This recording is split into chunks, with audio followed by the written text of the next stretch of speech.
So here's the thing that no one wants you to know. Excellent service can save a bad meal, but an excellent meal can be ruined by bad service. We think it's time that the front of the house got the spotlight they deserve. Welcome to Dine Dish, where the business of dining meets the art of hospitality.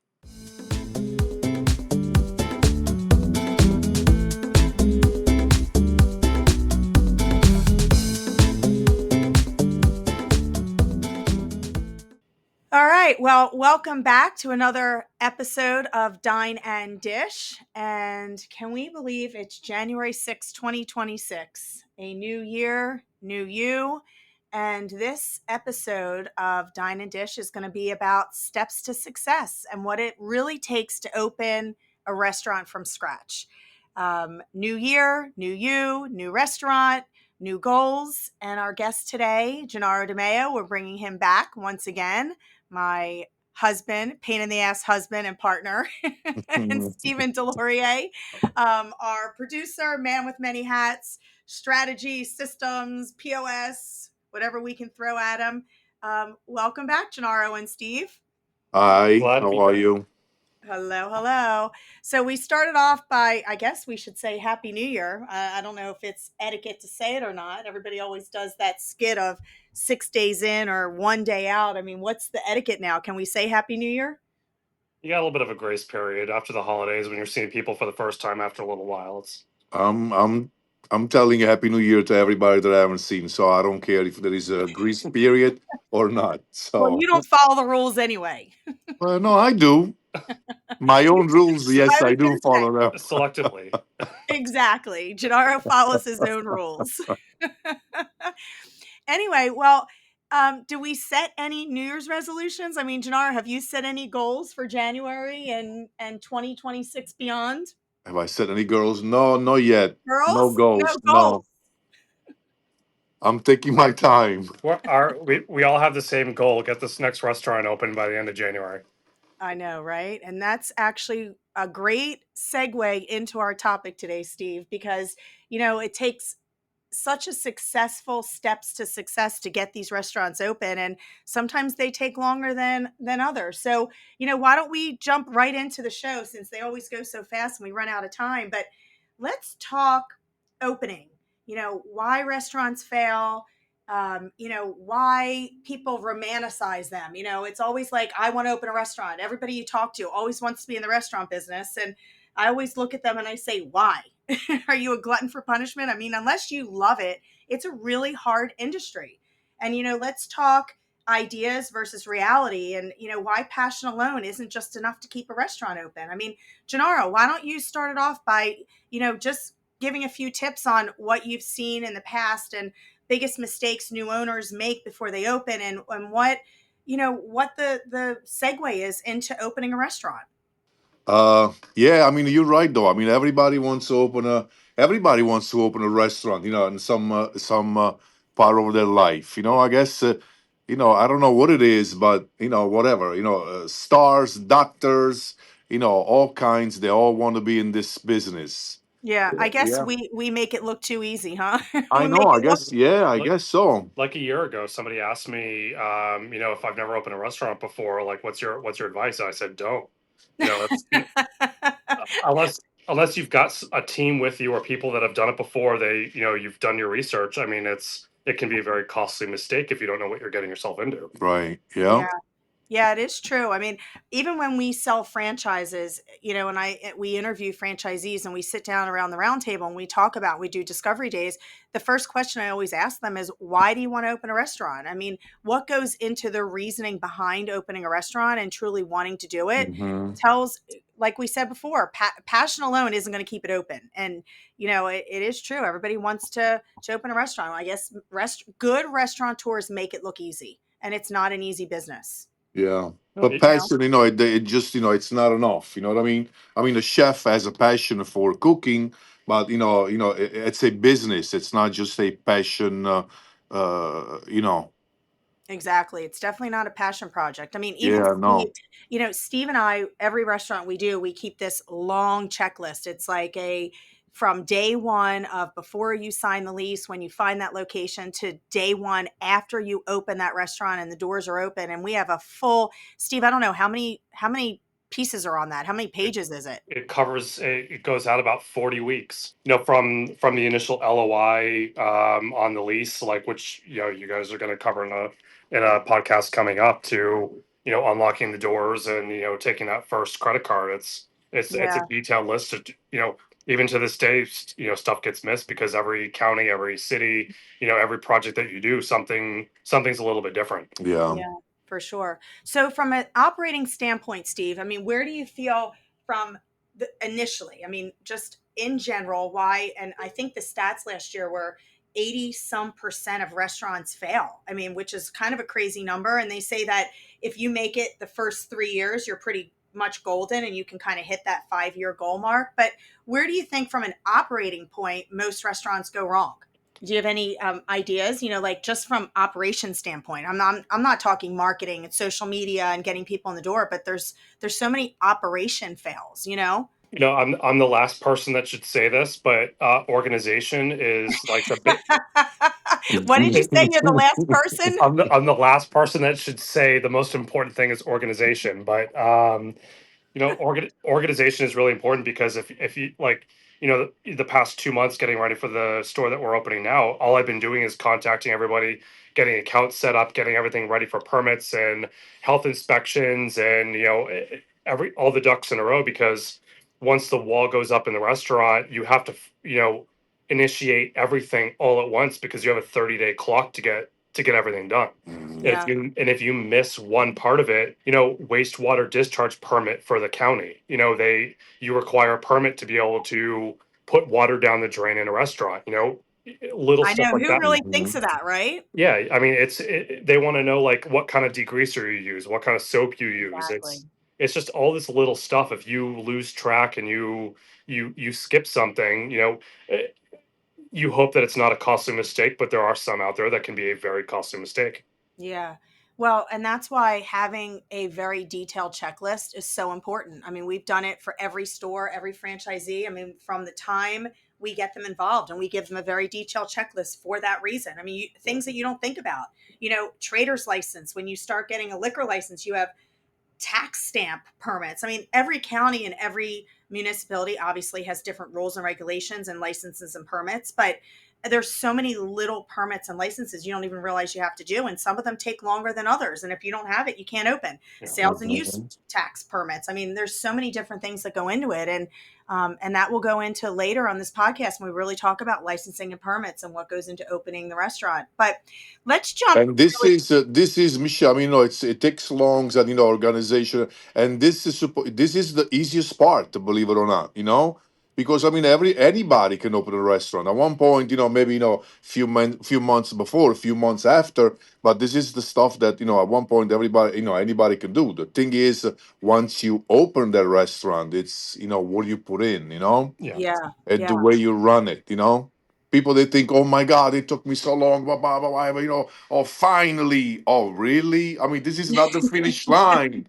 You haven't even started yet, I was going to so say the hell starts when you open, not when you're building. that's right. That's And right. and one thing that from the beginning of your podcast, with Dine Dish, one of the biggest things is front of house customer service. And once you open the door, the biggest thing that a lot of restaurants fail at, or some do, is that the inability to have great customer service to help mitigate some of the damage that some of your things that you may have missed or mistakes Hmm. causes. Yeah, The more like understanding with the guests can be, the more you work with the community and the guests to, that customer service can save you.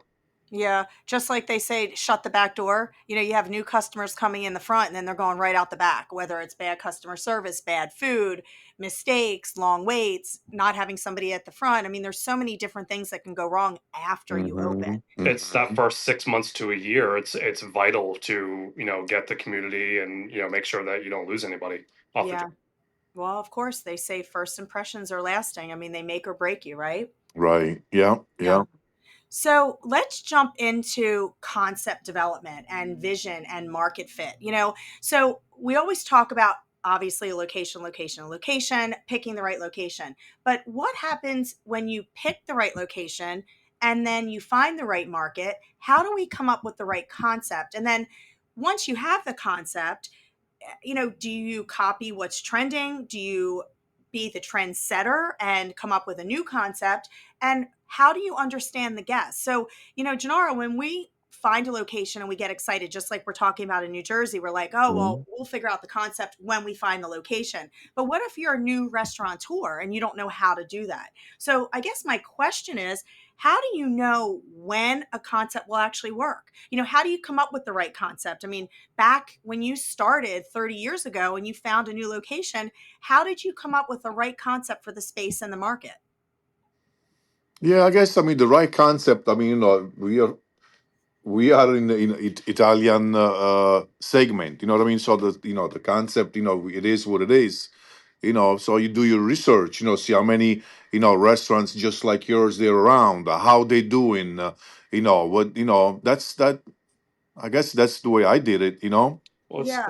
But I mean, like, how did you come up with Vivi's chicken? I mean, that's not Italian. Even though you say, yes, we're in the Italian segment, we're still branching out into Yeah, other we are. places. It's just the trend right now. I mean, you've seen so many different, chicken concept that they're all doing, really, really well. So it's something that it's been doing really well. So I mean, that's why Yeah. I wanted But to start something like that. So yeah, but for a new restaurateur, is that dangerous to copy the trend? What if they're not seasoned operators? I mean, where we're lucky is we have the experience. We've been in fast casual, we've done full service, we've been involved in so many different concepts from, American to Italian to seafood mhm. to fast casual chicken. We've done so many different things. So copying Eight, a yeah, trend yeah, for us is easier. But now you have a new restaurateur, they're coming out and saying, hey, in 2026, I want to go out on my own. I want to do this myself. I'm going to do a franchise. Is it dangerous for them to copy the trend? What if they don't have that experience? right, yeah, yeah. That's That's why you have 80% what you call. a lot of restaurants failing. Yeah, exactly. A lot Yeah. of people they just want to be in I the mean, restaurant business, and they. somebody that I talked to not that long ago. They, it's she, she wants to open up a new restaurant, and she's never done restaurants before, she's never owned one, but Yeah. she knew exactly what she wanted to do. She did her research and her homework. She was scoping out other restaurants. Like, she had a plan. And Right. you're still taking a risk, but the more homework you can do and the more preparation you can do, the better, the better your chances are. Yeah, Yeah. it, absolutely. it You depends know, on the there's person. there's actually companies out there. I mean, that's one of the things that when we expand into the Jersey market, there's companies you can hire to do market analysis for you, to look at what's the target demographics. Does your concept match the clientele that's going to come in or your guest? And another follow up piece to add is you don't want to go into this emotional. I know, Gennaro, when you and I did Florida, we were so emotionally involved. We were like, yes, we're going to Mhm. live here. This is great. Well, if this concept can make it, we love it. And I think we went into the concept so emotionally invested and passionate that a lot of the la la wow wow, we went full head force instead of researching it and doing our, what I'm saying, like looking at Yeah. the market and Yeah. truly making sure that were we on the right side of the street, were we on the right corner, was our concept good for the guest clientele that was going to dine there. And I think at when you first go into this and you're ready Mhm. to open a restaurant and you find that location, you really have to look at it on a business level. Do your research, look at the numbers, do the target analysis, and then come up with the concept and then do your analysis again, because going into it emotionally is probably the worst thing you can do. Oh, absolutely.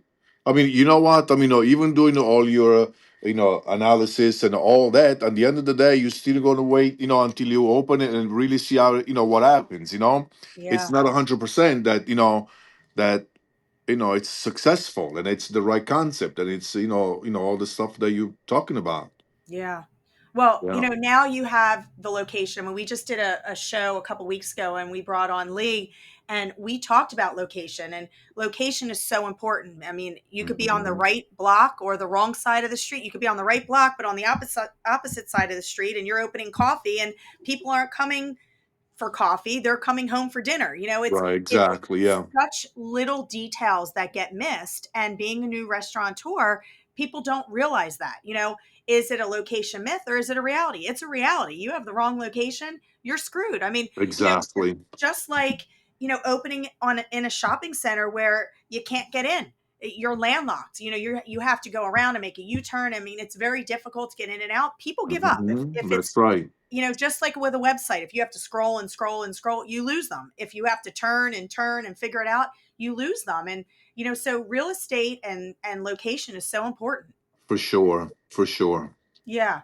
So, next week I'm going to have a guest on the show that we're going to actually talk leases. So I don't want to get too much into commercial leases and a lot of the legality behind it. But Gennaro, what's the worst lease mistake you ever made? Because leases are so important. I mean, they can make or break you Oh with yeah. a bad lease. I mean, any mistakes that you want to share that were really costly?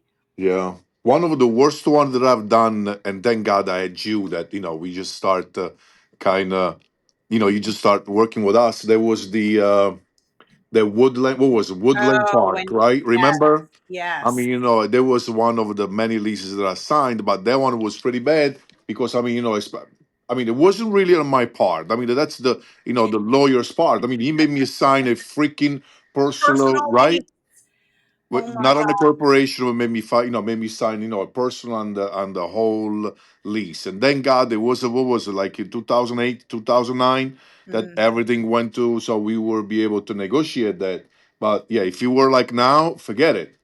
Oh, It would have been the same yeah. outcome, you know? Yeah. So for the listeners, so what happened was, when you sign a lease, it's very important to form a corporation and to have your personal assets and your everything should be protected. And what happened was the corporation was never filed. So when they signed the lease, the corporation was not in effect. So in actuality, the guys, when they were leasing the space, signed a personal lease, and it was a 10-year to 5-year option. And the Hmm. 10-year was a pretty big rent. I don't know what it was, Jar. Was it like fifteen No, thousand it a month or was huge something rent. Yeah, there was like $350,000 a year. a year Times 10 years. 10 years. That's $3.5 million that we signed for it personally? personally. Yeah, And we're going to talk about what to do and what not to do when which it we don't comes to, sign it personally anymore. More than, but anyway, yeah, that's yeah, and we're going to talk about when to sign personally and when to not and what to do with personal guarantees. But you never want to sign a personal lease. I mean, yeah. ever. But leases are a big. A lot of lay people do not know how to read a lease, and they don't know what to look for and what triple net means and cam, and a lot of these landlords and real estate um, commercial brokers, they talk in lingo. And if you're a new restaurateur or somebody getting ready to Mm, do a new store, you might not know everything. So it's yeah. important to ask the And questions. especially if you don't have a good attorney, that that's what they do. There are a Exactly. lot of people, they try to save money, but they just hire a whatever divorce lawyer, and Yes, we're speaking from we're speaking from experience. We actually did have a franchisee that hired a divorce attorney exactly, to and read that's his lease. why, yes. Oh my God, yes. See, Yes. we've We done it want all. We've done a little bit of everything. Yes, we definitely have that for Yeah. sure.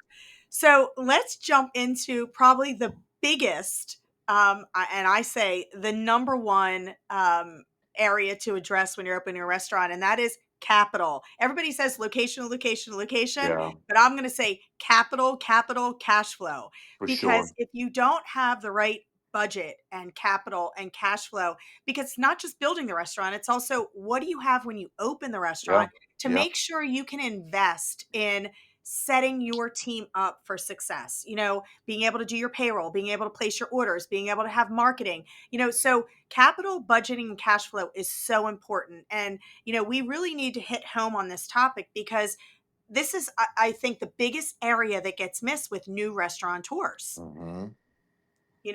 So Gennaro, what do you think from obviously 30 years later, but let's talk about when you first started, Hmm. did you ever underestimate financially what it would take to open a Oh, restaurant? absolutely. And Absolutely. what do? Yeah, I know. You have leases to obviously, you can get a lease or you can get some type of equipment financing to help Yeah. build out. But now you open and you're I mean, opening with we're no open. I light. mean, the good thing was that I was lucky because I was, I mean, especially my first restaurant. I worked like seven days a week. Open to close because, of course, I mean, the first one that I opened the restaurant broke, completely broke. Yeah. So if it was me, somebody like that was doing investment, what I mean. You have to hire a chef, you have to hire this, you have to hire that. I couldn't afford. If I was just an investor, opening a place and the way that I opened it. I didn't have enough fund to keep it afloat.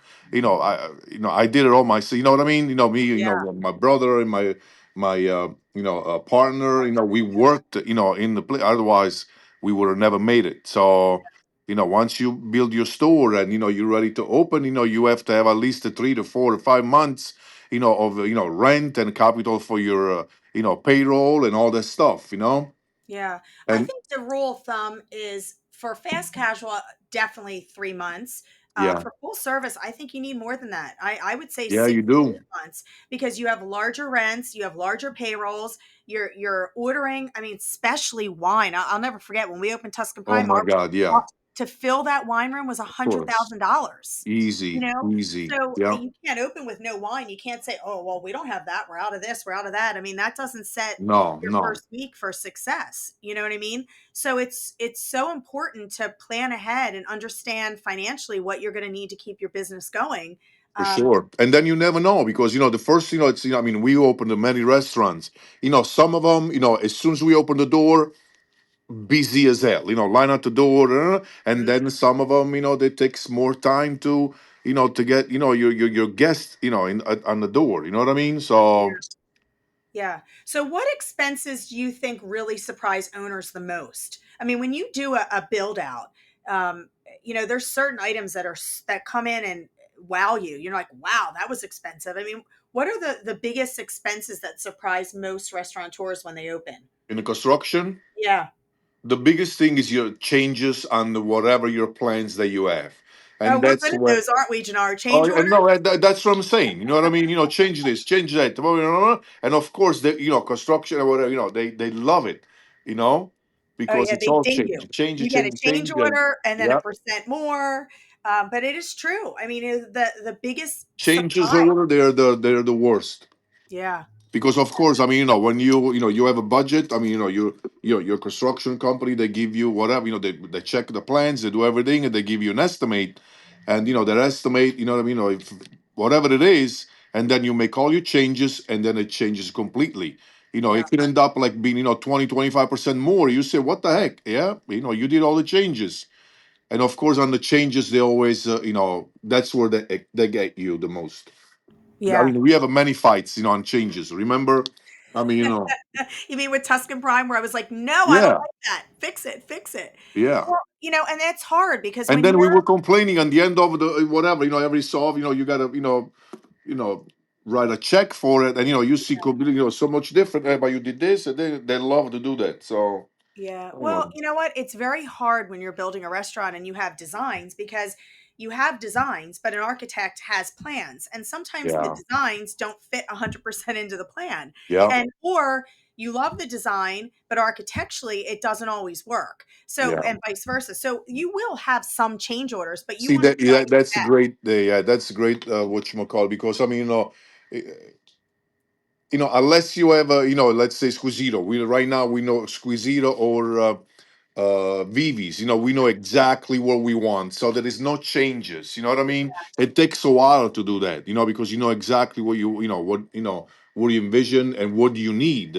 But of course, when you're building just one restaurant, then there are always going to be changes. So Yeah. this is the biggest thing. Yeah. And then, Steve, let's talk just a bit about setup. I mean, operationally setting up a new store. I mean, there's QuickBooks and, what goes into that. So, operationally, what would you say from, not just capital, but cash flow? Because you do all the QuickBooks and reconciliations when we do the sales tax, right? When you're projecting out what your costs are going to be permanently, like your everyday orders, like food vendors and your grease cleanings and whatever it might be. You want to make sure like you have like all your net terms set up with your vendors because if you let's just say you have a net 30 on like your food vendors, it buys you a little bit of time at the beginning to start get sales, get Exactly. money. Yeah. Yeah, Once the income starts coming in, you can kind of prioritize where the initial funds are going. But at the exactly. beginning, you want to make sure like your QuickBooks needs to be set up the day that your bank account is set up because every transaction that goes through it, you want to make sure it's coded correctly because by the end of the year, when your accountant comes at you and says, "What was this for? What was this for? What was this for?" and you have to go back 12 months to figure out what you spent money on, it's a nightmare. Yeah, In one of your other podcasts, you talked about with Jill and accounting. You want to yeah. make sure like all that stuff is kept up to date at all times. Yeah, it's definitely it's very important to be organized. I know you said that in the beginning. And one of the things that you also talked about is net 30. And what that means for everybody listening, when you set up accounts with vendors, you try to work out the best terms in terms of payment. And when you first open, they give you a grace period. So like let's say you have to put everything up front because you haven't started, selling food, or you haven't opened for business and you don't have the cash flow coming in. They give you so much time to pay it off. But then once you get past that initial 30 days, it might be you have 7 days to pay, you have 14 days to pay. So most accounts are set up on a net 30. So that's what that net 30 means. Yeah.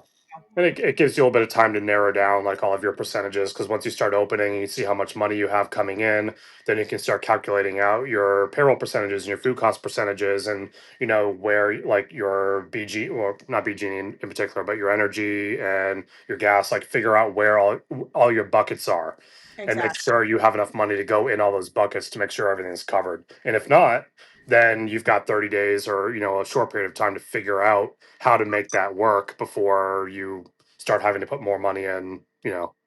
that's coming out of your pocket than what's coming in the door.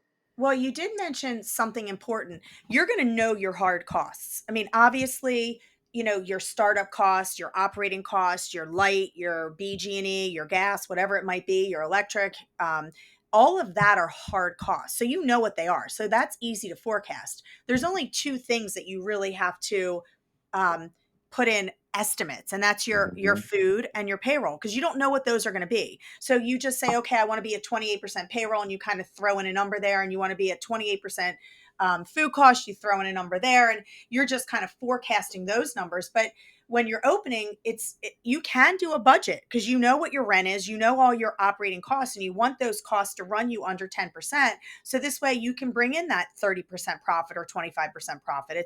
It's important because nowadays, full service and fast casual are not like they used to be. You're Yeah. not making the same percentages as we used to in the And Oh, past. definitely not. in every concept, whether it's full service, fast casual, or even like, Squisitos versus Vivi's, all those percentages are different.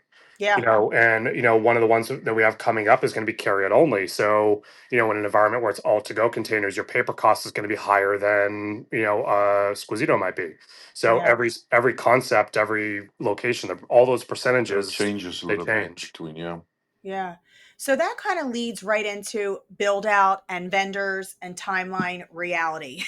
I mean, Hmm. because we always say when we are ready to open a restaurant, we're like, we're going to open January 1. And then December 1 comes and we're like, wow, our equipment's not even yet, or our holidays are upon us and the health department and everybody closes for 3 weeks. And then January 1 comes and we're like, oh my God, now we're supposed to open February 1. And then February 1 comes. And so there's a huge reality on time in terms of construction delays. Is it equipment delays? I mean, Gennaro, what do you think is, I mean, for us has always been the challenge of, and why it takes longer than expected to open? Because I know we've had our challenges of getting stores open. Yeah, it's always different though. We never, I mean, of course, you learn, your challenges, but it might be because your permits or your equipment, which, a few years back, I mean, right after COVID, it was so hard to get equipment. So it always changes. Yeah. But most of them is because your equipment. You know what I mean. You gotta make sure that you gotta order on time. So many months before. I mean, that's the organization and all that. and Well, then I mean, Vivi's the one that we didn't expect there. The first store was, 8 weeks for the custom deep fryers. yeah, That was the one yeah, that kind of brought it out a little bit. yeah, Yeah, that shocked us a little bit. We were ready to open. They're like, "Oh, the fryers won't be until December." Oh, great. yeah. It happens, you know? And then Steve, a lot of it's got to do with even with your permits and inspections and all that. Some county depends through what county you're in. yeah. Some of them they're a little bit harder than others. So Yeah, yeah, it and I all think some counties also make it harder. I mean, even with liquor licenses, I mean, oh what they do especially yeah, sometimes is just ridiculous. I feel like, they make it so hard for restaurateurs, and we're already in a hard industry. And, exactly we yeah. need to get open. We make money and they make money when we open. So, Hmm. that $750 fee for a health license, I mean, the county makes money, the taxes are paid, everybody makes money when the restaurants are open. So you would think they would make it easier for us, you Yeah. know? Health departments also, it can be one of the worst sometimes because once you get all the work done, everybody's hired, everything's in place, everything's ready to get, you're ready to unlock the door. You call the health department, they're like, "Oh, we can't get you on the schedule for 2 weeks, 3 weeks, 4 weeks before we can come out and view the space and give you your Hmm. permission to open." I'm like, Yeah. well, we're done. Now what do we do? You're sitting on your hands waiting. Yeah. Yeah. I know, it's definitely a challenge. I mean, that's why everybody says, "Oh, it's so hard to get a restaurant open." But then we open and there's so many challenges when you're open. I mean, we had a friend, I mean, Gennaro remembers this story. I'll never forget it. They didn't want to do a Absolutely. franchise and they thought, "Oh, I can do this myself. I can open." And what was it? 6 weeks into it, they called and said, "Can you come help us make dough and help us with the recipes?" And do you Yeah, there remember that was whole yeah, thing? the second week, Michelle. It I was the know. second week. Yeah, And, yeah, it goes back to when we opened the podcast. I mean, good restaurateurs make it look easy. It's not easy. And thinking that you can go in and just open a restaurant and open the door. We just went to another friend's restaurant. They're getting ready to open and they've been in their soft opening for like 3 months because they just can't get it together. There's so yeah. many challenges. See, And that's a full that's the service. typical groups or people that they make this industry make look even worse, Yeah. because that's they've never been in a business, they never did anything. I mean, they do pretty well and they want to open a restaurant, but then they realize that it Well, wasn't they that. build a beautiful restaurant, Oh but my everything God. else Yeah, is but a that's hot what I'm mess. saying. I mean, anybody can build a beautiful restaurant. That's not the problem. Yeah. Yeah. I don't know. Well, we go through all these timelines and all these permits and licenses and financing and forecasting for what you need, and then we get to opening day, and then you have all this momentum. You know, soft opening versus grand opening. I mean, Hmm. how do you manage expectations? The guest experience versus, oh my God, they're opening. Then you have the hype. So how do you manage all that? I mean, Gennaro, from an operator's standpoint, what do you think the focus should be for the first 30 days? I mean, what's your focus? I mean, when you open a restaurant, the first 30 days, you're there, you live there, you're there, Hmm. open to close, you're with the staff. I mean, what do you feel your main focus is on the first 30 days? The first 30 days, I mean, the main focus, Training. huh? It's training. Yeah, it's training. Actually, you should do, I mean, 30 days before, If you have another restaurant that you need yeah, other people to do the training. exactly. Yeah, yeah. Yeah. Uh, So training, I think what I see the most of from what I watch when you're there is consistency of the food and the of quality, course, of um, course. Yeah. the timing of the dishes and how fast they Hmm. get from the back of the house to the front of the house, and the accuracy of the orders from the carry out. So it's training, but it's not just training, it's setting an expectation. When you have Right. an owner there watching you and working side by side, you set that leadership, cultural, Hmm. expectation, like, this is what I'm looking for, this is what I need, and this is what I expect from you, Right. versus just hiring people. I mean, there's so many corporate companies, they just hire people and open a store, and you don't get that same level of training. I mean, you just went, I forget the one that just opened, the chicken concept that just opened to us, and you went in and tried it and you were like, God, this is a hot mess. I mean, Oh, they yeah. gave the wrong order to somebody and they just didn't know what they were doing. So And they staff. were, yeah, they were so bad because it was this poor cashier up front, and she was apologizing to everybody because I mean she was having a hard time, in at POS, cash register. Yeah. She wasn't even trained. That was her first day, and they just, they were a little busy. I guess they were not expecting, to be busy, and they just throw this poor little girl up front, and that's all she was doing all night. Oh, I'm sorry, it's my first day, but unbelievable. That's See, that's horrible. that's one thing that an owner or whatever, when you open a restaurant, you never want to do. No, and you Just know what? You don't want to stress your employees out, especially during training. You want to set up for absolutely. success, not failure, because what happens, they leave and they don't come back. And then you're Yeah. short No, staffed and that's thank worse. God it was funny because thank God she was sweet. You know what I mean? Because if she would have been somebody with an attitude, oh my, you know what I'm trying to say? It all depends. On the end of the day, it's even the way the customer get treated. Yeah. They can forgive you so much if somebody's sweet. It's nice, apologize, and try to do their best. But they were lucky to have somebody really really kind, and she was very nice. Yeah. So yeah. Well, you're not going to believe this, but we are coming to an end of another podcast, and we can probably talk setup and restaurant startups probably for an entire year because each of these steps that we're talking about is a podcast by itself. Oh, But, easy. you know, Yeah. let's talk really quickly as we wrap up the show on hard truths and lessons learned because I really think the restaurant business is an industry that everybody or anyone thinking about opening a restaurant should really research. Let's talk about the emotional toll it puts on ownership if it's not doing well. I mean, it's stressful. It impacts your family. I mean, you have to learn from different failures. But then on the other end, if it's wildly successful, it could also bring amazing rewards and returns. So, if Gennaro, if you had to start all over today, would you Hmm. do anything differently? No, And why is that? because it turned out to be pretty good for me. And we've learned.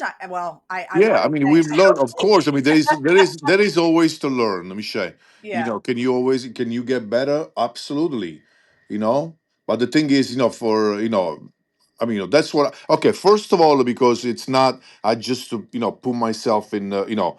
I just open a restaurant and go for it. I mean, Right. I had a lot of experience. Working for different owners. For friends. I mean, a lot of You know what I mean. I've done it all. Yeah. So that's why, for people that have no experience, and want to open a restaurant, that's a nightmare for them. So Yeah. Do you have one piece of advice that you wish someone told you before you opened a restaurant? So anything that you wish you knew before you went into it that maybe could have made you successful that you could maybe share with the listeners? yeah, no, what I mean, it's whatever I want to share with the listeners is whatever you do, it's for this restaurant or anything that you want to invest in, you have to learn it. You Yeah. have to learn it from A to Z. That's all. You know what? If anybody were to say that to me, that would probably be my takeaway. Our first franchisee, what did I say to him every day, Uh Gennaro? huh. Learn Exactly. your Yep. business. Yep. Learn your business because when that pizza man walks away, that line guy walks away, your cashier walks away, your GM walks away, who any part of that business Hmm. walks away, you need to know how to do it. You Yes. never want to be Yes. held prisoner by your employees or your workers, and you should always know more than they do because then they Absolutely, for respect you. sure. They respect you. And that's not just toward restaurants. That's any business that Any you ever business. you ever want to invest in. Because Any So business. you can never ask anybody to do something for you that you're not willing to do yourself. Absolutely. yeah. And hey Steve, who shouldn't open a restaurant? That's What? that's a loaded question, isn't it? Who shouldn't? Yes. Whoever's not willing to get their hands dirty, if they think they want to be the what do you call it? Yeah. The Put prima your donna at nice the clothes front. on and you want to be, the boss and don't know what they're doing. That's who should not do it. Yeah. So Well, And if it and if you're not going to do it all yourself, I mean, you have to have it, a team where you can compartmentalize, like the three of us, like Gennaro's menu, food, I'm tech, your business, like we all kind of compartmentalize the tasks to get it all done, yeah. so we can all exactly. concentrate on the things that we need to concentrate on. Yeah. Well, Jannar Oh, said you it have right. to have all the pieces. You're right. You know what I mean. You need the investor. You need a, your back of the house, your front of the house. That too. Yeah. Well, you know what? Success looks different for everyone. I mean, what we see as success, someone else might not. And Jannar, you said it so true. It's sustainability over ego. If you have an ego, this isn't the business for you. No. Unless you have big money behind you and big pockets, and it doesn't matter whether you success and you stay open or you fail. So sustainability is so important. And then long-term thinking, you Mhm. have to be able to go into this looking at a 10-year lease, 2 5-year options. You need long-term goals and how are Yeah. you going to get there, um, so a final takeaway from this is obviously research. Make sure your concept is 100% thought out and Mhm. sustainable for your market. Know your clientele, hire smart, train, and don't be afraid to get your hands dirty and get in there with your people and really look at the future of what's going to make your concept and your restaurant successful. All right, a couple quick questions before we go and then we'll kind of wrap it up. But Janara, what's the best investment you've ever made in the restaurant business? The best Best investment. investment. Yep. Well, the best investments. Oh, you mean the best restaurants or the yeah Yeah. the Best investment. Because obviously you've invested and done a lot of concept and a lot of different restaurants in different areas. Anything that you feel is the best investment you've ever made? um. Do you want me to name it, like which one it was and Yeah, can all be. that? Yeah. Yeah, I think one of them was definitely a Squisito in Savannah Park. It was like a second generation restaurant. It was a pretty pretty bad shape, and yeah, I mean, it didn't Yeah. cost That a lot. was It didn't cost a lot to to buy it. Didn't cost a lot to fix and do all the stuff.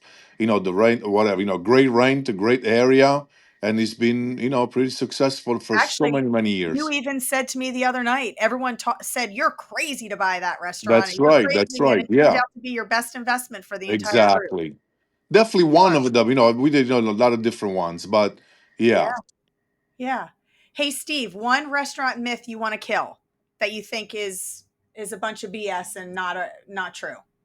myth. Myth about a restaurant. Yeah. Because there's many of them.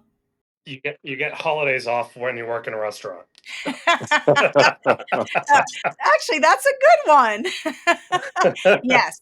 Be prepared to work every holiday because restaurants do not close. It was like, I mean, that's when that's the that's most when you make money, but exactly. it's the big holidays are it's a lot of What you hours. what about you, Michelle? What do you think of what a myth about a restaurant?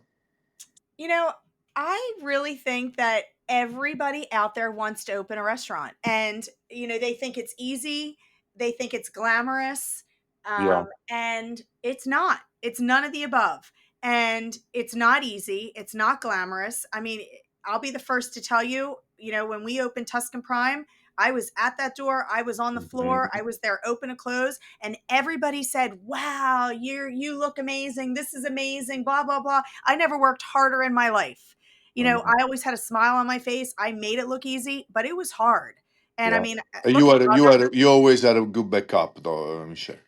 yeah, but you know what? We I mean, made look, we made you look really, really you good. made me look good. Uh, I Steve don't know Gennaro, about do that. this. Okay, we got it. We got it. Don't Look, worry. I think it's the other way around. I used to run around like a crazy person making, No, you people did. making You did. mistakes, You and I did. was, here's a bottle of champagne. Here's the hostess with the mostest making, But I, Yeah, I really do that's think hard. I mean, not it's everybody can hard. do that. It's The hard. timing and patience and not stress out. You know what I mean, and keep it calm. Keep everybody. Yeah, it's a hard job.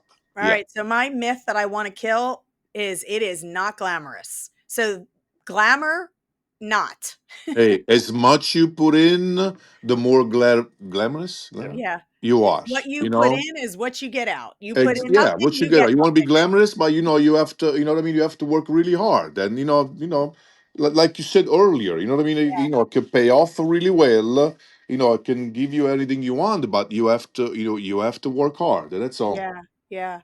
Well, that is another episode of our podcast. And I can't even believe this is the first podcast of 2026, but this is Hmm. going to be a great year.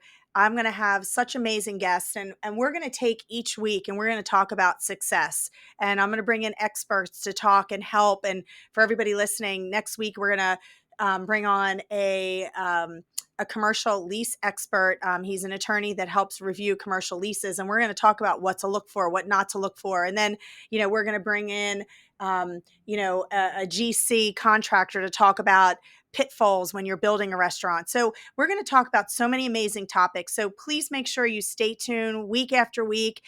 Every Wednesday morning, we have a new podcast live.